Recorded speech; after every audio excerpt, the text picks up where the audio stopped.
English shorthand interspeed August 2017. Ready? Start. Mr. Speaker Sir, it has been very useful for me to hear the various suggestions made by the honorable members. At the outset, I would like to say one thing, though there may be some defects here and there. I must make it clear that this country may be proud of the achievements made in the setting up of the steel plants. It must be remembered that we had a very low level of production when we began our steel plant, but now I am glad to say that our production is about 5 times all this has been achieved in a short period.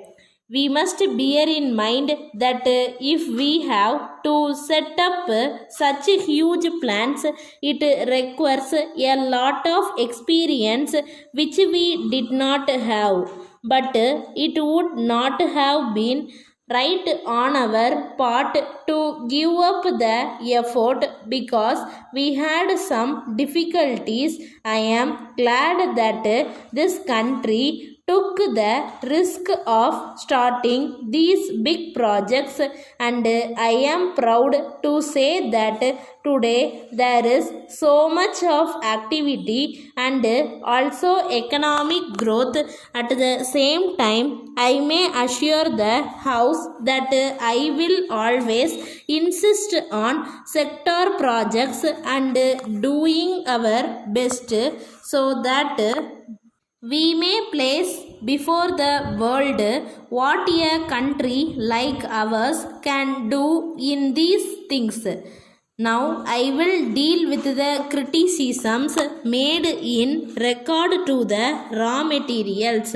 It has been said that there were some kinds of steel which were not available for the agriculturists.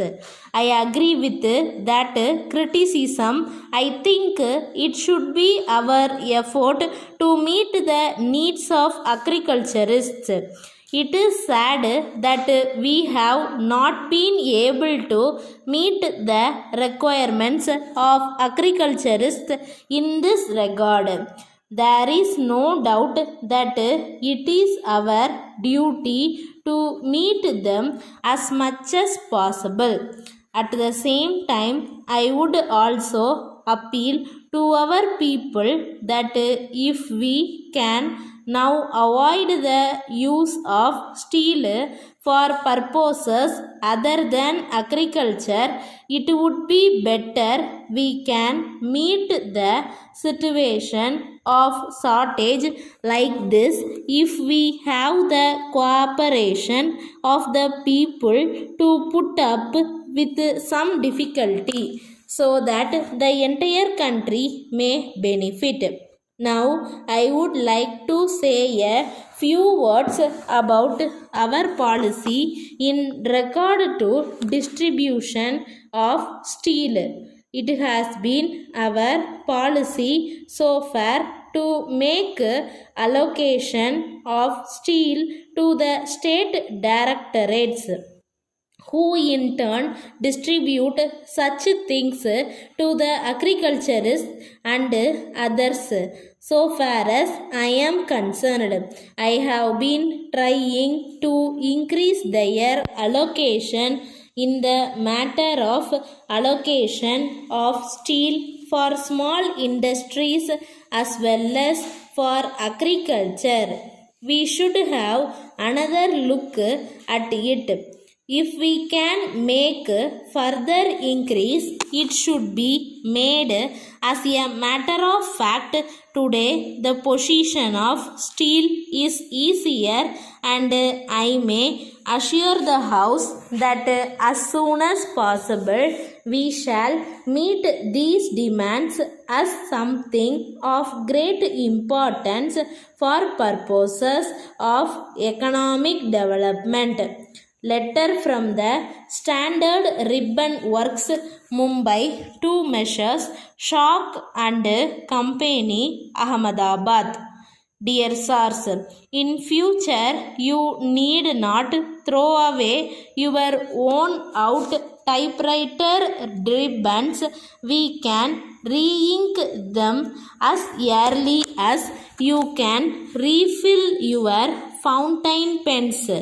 If you examine one of your used and apparently useless ribbons, you will notice that the fabric is not worn out at all. We take such ribbons, treat them by our special method, refill them with ink and return them to you as practically new ribbons at only 1/3 of their cost. The enclosed folder explains our proposal in detail, but a trial will convince you.